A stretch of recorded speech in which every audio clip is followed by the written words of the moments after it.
A chapter Romans 35. The winter at Queen's Enne's homesickness wore off, greatly helped in the wearing by her weekend visits home. As long as the open weather lasted, the Avonlea students went out to Carmody on the new branch railway every Friday night. Diana and several other Avonlea young folks were generally on hand to meet them, and they all walked over to Avonlea in a merry party. Anne thought those Friday evening gypsyings over the autumnal hills in the crisp golden air, with the home lights of Avonlea twinkling beyond, were the best and dearest hours in the whole week. Gilbert Blythe nearly always walked with Ruby Gillies and carried her satchel for her. Ruby was a very handsome young lady, now thinking herself quite as grown up as she really was. She wore her skirts as long as her mother would let her and did her hair up in town, though she had to take it down when she went home. She had large, bright blue eyes, a brilliant complexion, and a plump, showy figure. She laughed a great deal, was cheerful and good-tempered, and enjoyed the pleasant things of life frankly. "But I shouldn't think she was the sort of girl Gilbert would like," whispered Jane to Anne. Anne did not think so either, but she would not have said so for the Avery scholarship. She could not help thinking, too, that it would be very pleasant to have such a friend as Gilbert to jest and chatter with, and exchange ideas about books and studies and ambitions. Gilbert had ambitions, she knew, and Ruby Gillies did not seem the sort of person with whom such could be profitably discussed. There was no silly sentiment in Anne's ideas concerning Gilbert. Boys were to her, when she thought about them at all, merely possible good comrades. If she and Gilbert had been friends, she would not have cared how many other friends he had nor with whom he walked. She had a genius for friendship. Girl friends she had in plenty, but she had a vague consciousness that masculine friendship might also be a good thing to round out one's conceptions of companionship and furnish broader standpoints of judgment and comparison. Not that Anne could have put her feelings on the matter into just such clear definition, but she thought that if Gilbert had ever walked home with her from the train, over the crisp fields and along the ferny byways, they might have had many and merry and interesting conversations about the new world that was opening around them, and their hopes and ambitions therein. Gilbert was a clever young fellow, with his own thoughts about things and a determination to get the best out of life and put the best into it. Ruby Gillies told Jane Andrews that she didn't understand half the things Gilbert Blythe said. He talked just like Anne Shirley did when she had a thoughtful fit on, and for her part she didn't think it any fun to be bothering about books and that sort of thing when you didn't have to. Frank Stockley had lots more dash and go, but then he wasn't half as good-looking as Gilbert, and she really couldn't decide which she liked best. In the academy, Anne gradually drew a little circle of friends about her, thoughtful, imaginative, ambitious students like herself. With the rose-red girl, Stella Maynard, and the dream girl, Priscilla Grant, she soon became intimate, finding the latter pale, spiritual-looking maiden to be full to the brim of mischief and pranks and fun, while the vivid, black-eyed Stella had a heart full of wistful dreams and fancies, as aerial and rainbow-like as Anne's own. After the Christmas holidays, the Avonlea students gave up going home on Fridays and settled down to hard work. By this time, all the Queen's scholars had gravitated into their own places in the ranks, and the various classes had assumed distinct and settled shadings of individuality. Certain facts had become generally accepted. It was admitted that the medal contestants had practically narrowed down to three: Gilbert Blythe, Anne Shirley, and Lewis Wilson. The Avery scholarship was more doubtful, any one of a certain six being a possible winner. The bronze medal for mathematics was considered as good as won by a fat, funny little up-country boy with a bumpy forehead and a patched coat. Ruby Gillies was the handsomest girl of the year at the academy.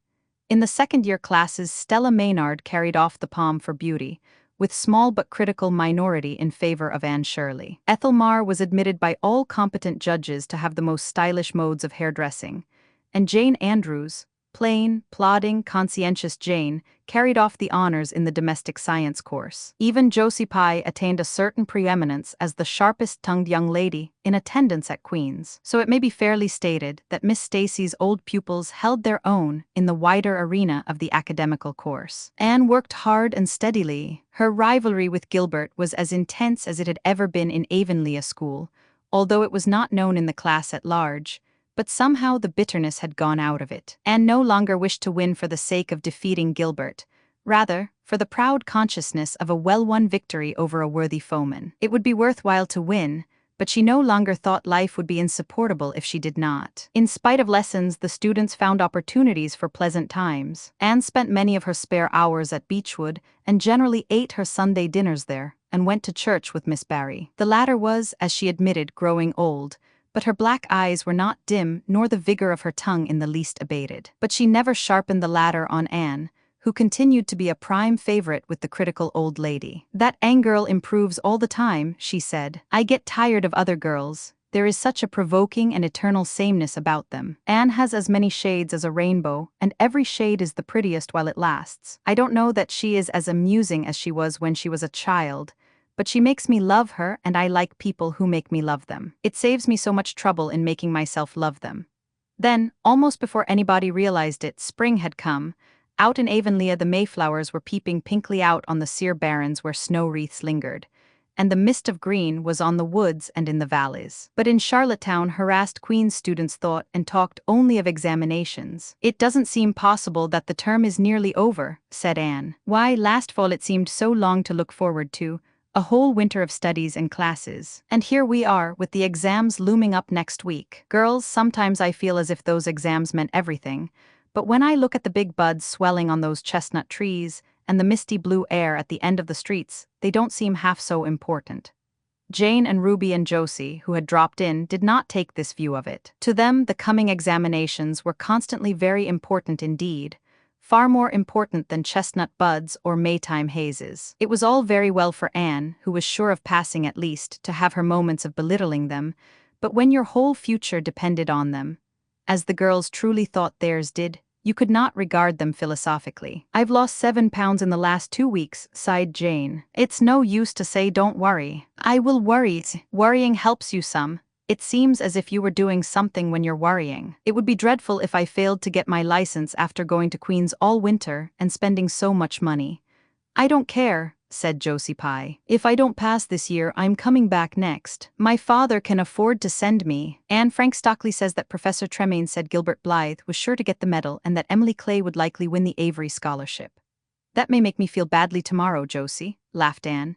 "But just now I honestly feel that as long as I know the violets are coming out all purple down in the hollow below Green Gables, and that little ferns are poking their heads up in Lover's Lane, it's not a great deal of difference whether I win the Avery or not. I've done my best and I begin to understand what is meant by the joy of the strife.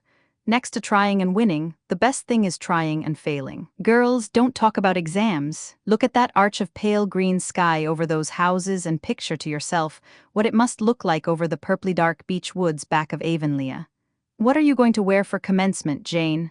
asked Ruby practically. Jane and Josie both answered at once, and the chatter drifted into a side eddy of fashions. But Anne, with her elbows on the window-sill, her soft cheek laid against her clasped hands, and her eyes filled with visions, looked out unheedingly across City Roof and Spire to that glorious dome of sunset sky, and wove her dreams of a possible future from the golden tissue of youth's own optimism. All the beyond was hers, with its possibilities lurking rosily in the oncoming years.